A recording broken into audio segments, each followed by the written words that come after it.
This is Dejobnik, your command post for clarity and perspective. Good afternoon. I'm Israeli government spokesman Avi Hyman. This is day 104 of the October 7th war. Before providing the latest key figures, I want to remind you that today is a special day. It was supposed to be a great celebration for one Israeli family. Instead, it's been described as one of the saddest birthdays in the history of the world. Today, somewhere in Gaza, baby Kfir Bibas turns 1. 104 days ago, the world watched as his mother Shiri was forcefully dragged into captivity while frantically clutching baby Kfir and his 4-year-old brother Ariel. Now, the world watches as Kfir, his mother, father, and brother languish in Hamas terror dungeons, held by masked monsters with machine guns. Let me speak to you as a father, as a son, as a human being.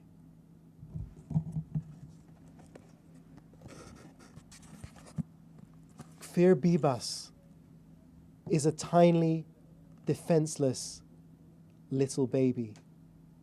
There is no justification on earth for holding him hostage. This is a travesty of justice, a flagrant violation of international humanitarian law, and a crime against humanity. To Kfir, Ariel, Shiri, and Yarden, and all our hostages, we are doing everything we can to ensure your release from the hell of Hamas captivity. We will not stop fighting until we bring you all home. People and governments of good conscience around the world should be doing everything in their power to demand the immediate and unconditional release of all 136 hostages who are being held in appalling conditions. Moving to some key figures, the number of fallen IDF soldiers since October 7th massacre has risen to 529. 2 more since yesterday's update. The people of Israel mourn the deaths of Staff Sergeant Oriya Ayimalk Goshen and Master Sergeant Anwar Serhan. Our thoughts and prayers are with their families and loved ones. The people of Israel will never forget their devotion and sacrifice. Another figure I'd like to draw your attention to is the number 10,000. $10,000. This is the amount of money that a Hamas terrorist demanded as the price for a severed head of Israeli soldier Sergeant Adir Tahar. Sergeant Tahar's head was discovered in a freezer inside the Gaza Strip.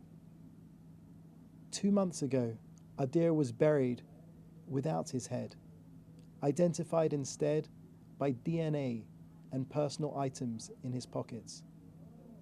For months, his family suffered from a lack of peace of mind, not knowing where the rest of his body lay.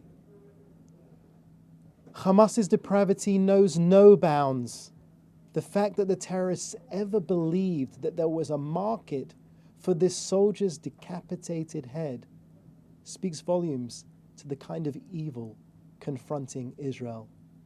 This is the evil that we're fighting to purge.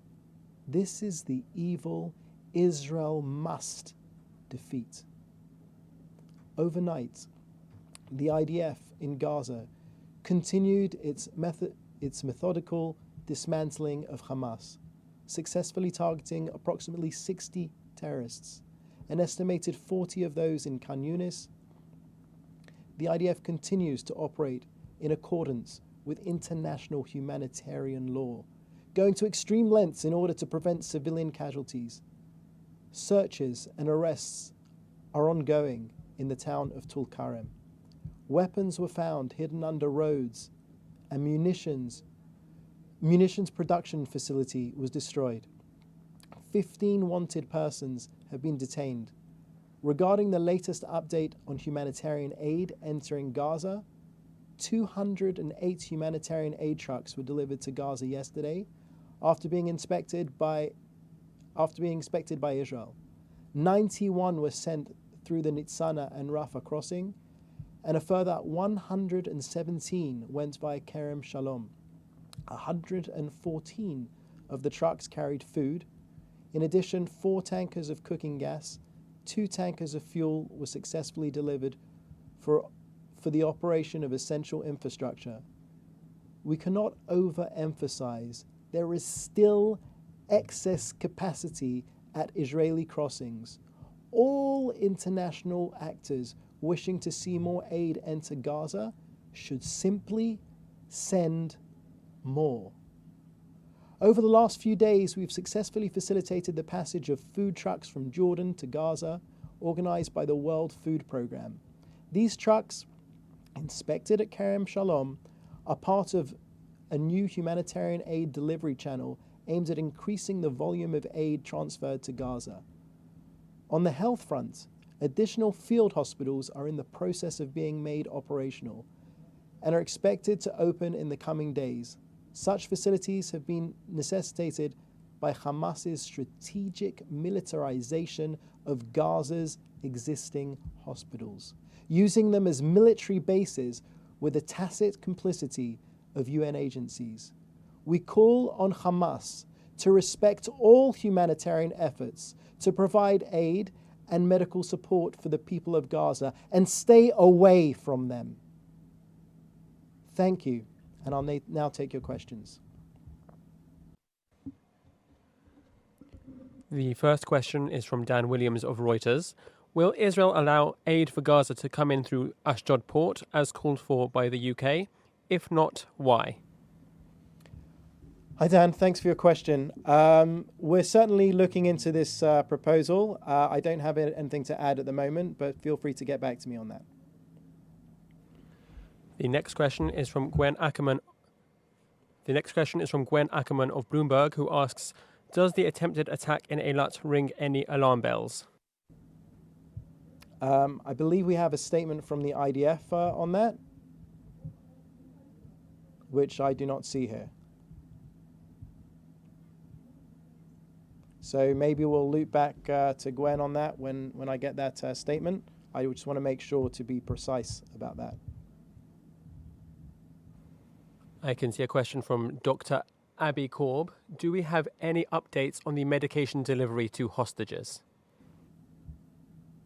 So we have asked that those partners that we're working with to get the medicine to the hostages share evidence with us that the hostages received the medication that they desperately need. To my knowledge, to date, we have not yet seen evidence of that. But we look forward and hope and pray that that happens very soon.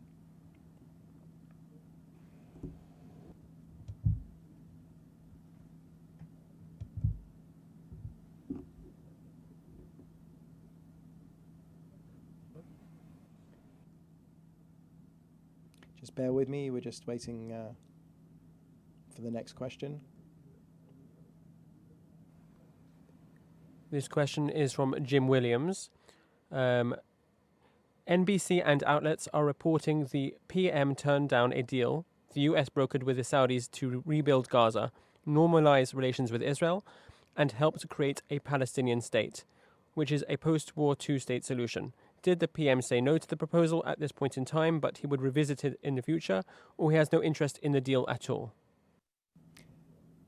The day after Hamas, and we hope that day comes soon, the day after Hamas, we look forward to working with our Arab neighbors and allies to find to build a better future for the people of Gaza. As it stands, I can tell you that Israel has made it very clear about our stance vis-a-vis Gaza after Hamas. The Prime Minister has delineated his 3D strategy. 3Ds. First, we destroy Hamas. Then Gaza needs to be demilitarized. Then Gaza needs to be de-radicalized. Before that, it will be hard to speak about any type of long-term solutions or endeavors. Again, we look forward to working with our allies and partners for the good of the future, for the good of the future of Israeli children and the children of Gaza. But it's a bit early to be talking about long-term solutions now. Okay, thank you very much. That's time. Gwen, I will send you the answer personally, and apologies for not having that in time. We'll be back here on Monday. Thanks for watching. If you're eager for more, click right here or dive deeper at www.dejobnik.com. Your insights matter to us, so if there's a topic you're curious about, drop a comment below. Don't forget to like, share, and hit subscribe to stay updated with our latest content. Until next time, stay informed and inspired. This is Dejobnik signing off.